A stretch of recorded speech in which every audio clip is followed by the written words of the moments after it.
दिया हुआ है समीकरण युग्म 2x माइनस 3y बराबर 0 तथा एक और समीकरण दिया हुआ है 3x प्लस 4y प्लस 20 बराबर 0 द्वारा निरूपित रेखाएं क्या होती है? समपाती होती है, प्रतिच्छेद करती है, समांतर होती है या लंबवत होती है। आप याद ये रखिएगा, ये तीनों शर्त क्या है कि a1 बटा a2 बराबर नहीं है b1 बटा b2 का, तो इसकी रेखाएं क्या करती है? प्रतिच्छेद करेगी, यानी कि रेखाएं क्रॉस कर जाएगी ऐसे। ठीक है। दूसरा, जब a1 बटा a2 बराबर b1 बटा b2 बराबर c1 बटा c2 हो तो इसकी रेखाएं समपाती होगी। अब समपाती क्या है कि एक रेखा ऐसे आया तो इसका दूसरा रेखा भी इसी लाइन पे आएगा, इसको बोलते हैं समपाती। तीसरा, जब a1 बटा a2 बराबर b1 बटा b2 बराबर नहीं हो c1 बटा c2 का, तो इसकी रेखाएं समांतर होगी इस तरह से, एक और ये ऐसे समांतर, यानी दोनों का बीच का डिस्टेंस जो है इक्वल है, पैरेलल है, समांतर इसको बोलते हैं। तो अब यहाँ पे क्वेश्चन पूछा है कि इसकी रेखाएं क्या होगी? समपाती होगी, प्रतिच्छेद करेगी, समांतर होगी या लंबवत। देखिए लंबवत नहीं होता, सबसे पहले एक तीसरा ऑप्शन हटा दीजिए कि लंबवत नहीं होगा। अब यहाँ से देखिए समपाती कब होगी? जब इस रूप में आएगा। रेखाएं प्रतिच्छेद कब करेगी? जब इस रूप में आएगा। रेखाएं समांतर कब होगी? जब इस रूप में आएगा। तो यहाँ पे चलिए देखते हैं कि ये किस तरह से आता है। तो चलिए a1 बराबर 2 लिखते हैं, b1 बराबर -3 लिखते हैं और c1 का मान कुछ नहीं तो इसको छोड़ दीजिए, यानी c1 बराबर कुछ नहीं तो 0 ले लीजिए। a2 का मान 3, b2 का मान -4 और c2 का मान कितना है? 20। तो चलिए यहाँ लिखते हैं a1 बटा a2 यानी कि 2 बटा 3, उसके बाद b1 बटा b2 और यह हो गया -3 बटा -4, माइनस कटेगा तो हो जाएगा आपका कितना? 3 बटा 4। देखिए ये है 2 बटा 3, ये है 3 बटा 4। तो यहाँ पे मिल रहा है a1 बटा a2 जो है b1 बटा b2 के बराबर है तो नहीं है। तो यहाँ क्या लिखेंगे? a1 बटा a2 बराबर नहीं है b1 बटा b2 का। तो रेखाएं क्या होगी? देखिए a1 बटा a2 बराबर नहीं है b1 बटा b2 का, तो रेखाएं क्या करती है? प्रतिच्छेद करती है। इसका आंसर क्या हो गया? B, option B. ये बहुत इम्पोर्टेंट है, ये याद रखिएगा, इससे आपका जितना रिलेटेड क्वेश्चन है सब बन जाएगा। इसमें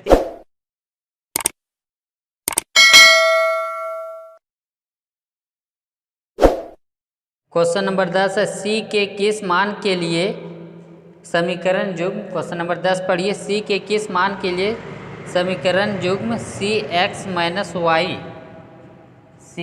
माइनस वाई इक्वल टू 2 और दिया हुआ है 6x minus 2y equal to 4 का अनंत हल है। c के किस मान के लिए समीकरण युग्म cx माइनस वाई बराबर 2 तथा 6x माइनस 2y बराबर 4 का अनंत हल होगा। अपरिमित रूप से अनेक हल कब होता है? जब a1 बटा a2 बराबर b1 बटा b2 बराबर c1 बटा c2 हो तो ये क्या होता है? अपरिमित रूप से अनंत या अनेक हल होता है, अनेक हल होता है। तो देखिए यहाँ पे वही क्वेश्चन पूछा है कि इस समीकरण के लिए अनंत हल हो तो c का मान क्या होगा। तो हम इसी फॉर्मूला का लागू करके यहाँ से c का मान निकालेंगे। चलिए यहाँ पर a1 का मान लिखते हैं c, b1 का मान -1 और c1 का मान हो जाएगा 2, फिर a2 का मान लिखेंगे 6 और b2 का मान -2 और c2 का मान हो जाएगा आपका 4। तो हम अब क्वेश्चन क्या बोल रहा है कि अनंत हल, अनेक हल, अनंत या अनेक हल हो तो क्या होता? आप ये फॉर्मूला लिखिए, क्या होता है? a1 बटा a2 बराबर b1 बटा b2 बराबर c1 बटा c2।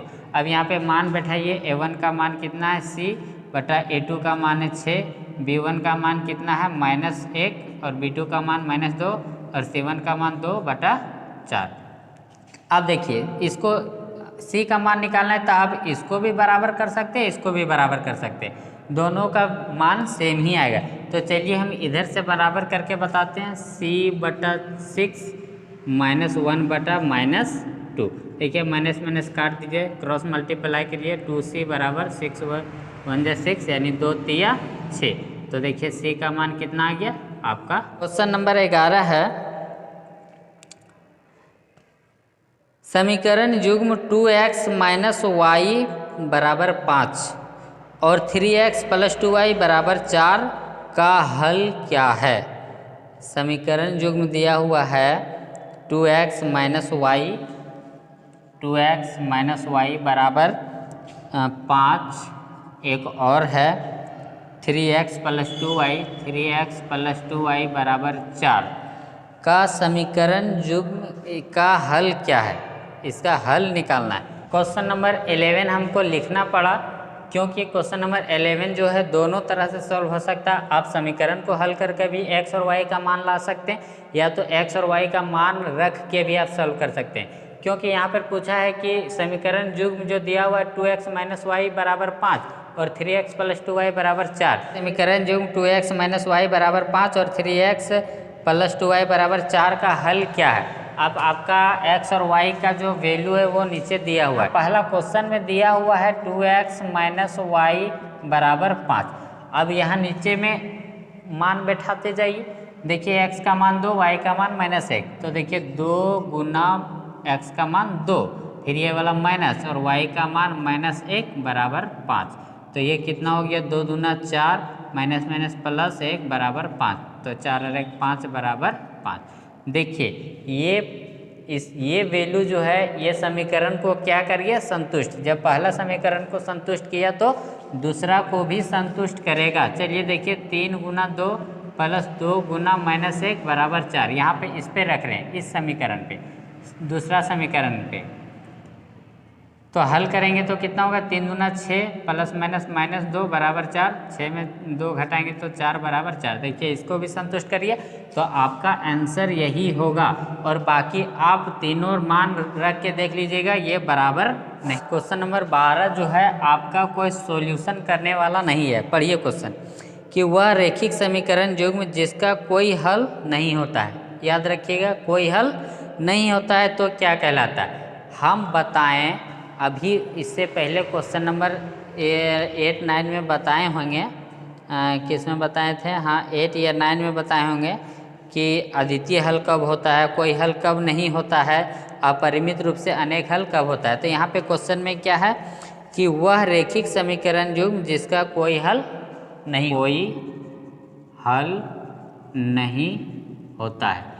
तो बच्चों कोई हल कब नहीं होता है, तो आप याद रखिएगा कि कोई हल कब नहीं होता है तो कौन सा फॉर्मूला होता है, ये A1/A2 बराबर B1/B2 बराबर नहीं हो C1/C2।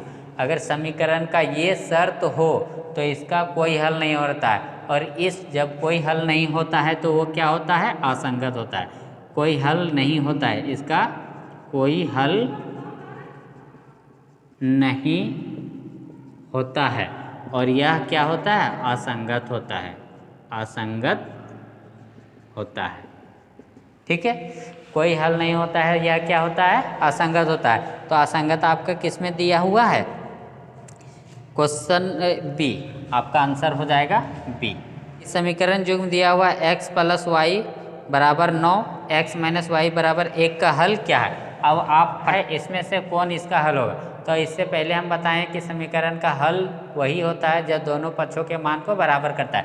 तो यहाँ से तुरंत रखिए x और y का मान और देखिए कि बराबर कौन वाला है। देखिए बराबर के उधर क्या दिया हुआ 9, तो इसमें से कौन सा मान रखेंगे कि 9 आ जाएगा, x ये हुआ।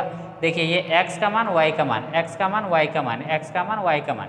तो x का यहाँ प्लस में दिया हुआ है तो 2 और 2 जोड़ेंगे तो 4 आएगा, 9 आएगा नहीं, 2 और 1 3 होगा, 5 और 4 9 होगा। सीधा सीधा आपका आंसर क्या हो गया, सी वाला। ठीक है, देखिए अब इसको हल ऐसे करते हैं, सी का यानी x का वैल्यू 5 हो गया और y का वैल्यू 4 हो गया। तो यहाँ क्वेश्चन में लिखेंगे x प्लस वाई बराबर 9, तो 5 जोड़ 4 बराबर 9। देखिए 9 बराबर 9 हो गया, आपको ये संतुष्ट कर गया, यानी कि इसका हल क्या होगा 5 और 4, यानी कि ऑप्शन नंबर 14। देखिए निम्नलिखित में से कौन सा द्विघात समीकरण है, निम्नलिखित में से कौन सा द्विघात समीकरण है। आप लोग द्विघात समीकरण पढ़े हैं। देखिए द्विघात समीकरण के बारे में हम बता रहे हैं। पूछा है 4 ऑप्शन दिया हुआ रहेगा, पूछेगा कौन द्विघात समीकरण है। तो द्विघात समीकरण का ये रूप होता है ax² + bx + c बराबर 0 हो तो इसको क्या कहते हैं, द्विघात समीकरण। तो ये जानना है कि जिसका घात सिर्फ 2 हो, घात कितना हो, 2 हो, तो आप जान जाइए कि वह द्विघात समीकरण है। x का घात 2 होना चाहिए, यानी x का पावर 2 होना चाहिए, यानी 2x², 3x² या x²। अगर 2x सिर्फ आ गया तो ये द्विघात नहीं है, पावर 3 आ गया तो ये भी द्विघात नहीं है। आप यहाँ सॉल्यूशन करेंगे तो किसका घात 2 आएगा, वही होगा द्विघात समीकरण। देखिए जैसे पहला नंबर है ax × x - 3 बराबर x² - 7।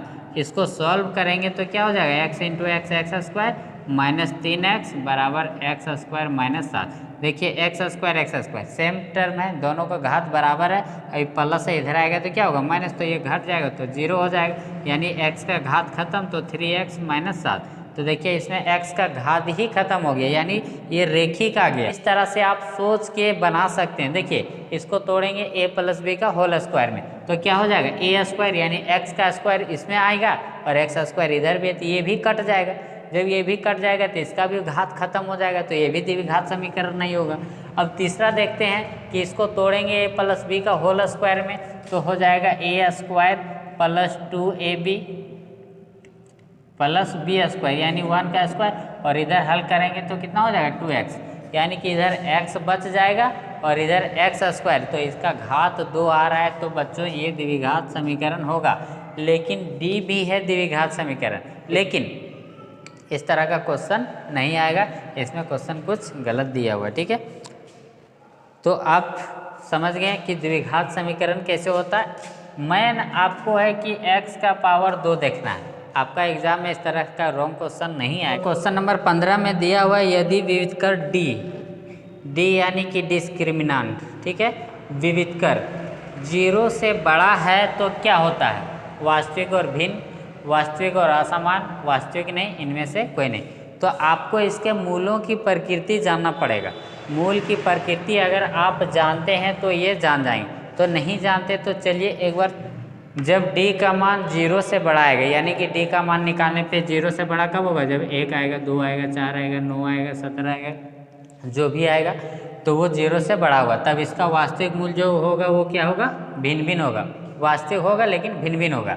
और जब d का मान 0 आ जाएगा, यानी d का वैल्यू जो है 0 आ जाएगा, तो उसका दो वास्तविक मूल्य क्या होगा, बराबर होगा। ये आपको याद रखना होगा, तब ये क्वेश्चन बनेगा। देखिए विविधकर यानी कि d 0 से बड़ा हो तो इसका 2 मूल होगा, कैसा होगा, वास्तविक और भिन्न, क्योंकि हम यहाँ पे लिख दिए, ठीक है। तो इसका आंसर क्या हो जाएगा आपका A।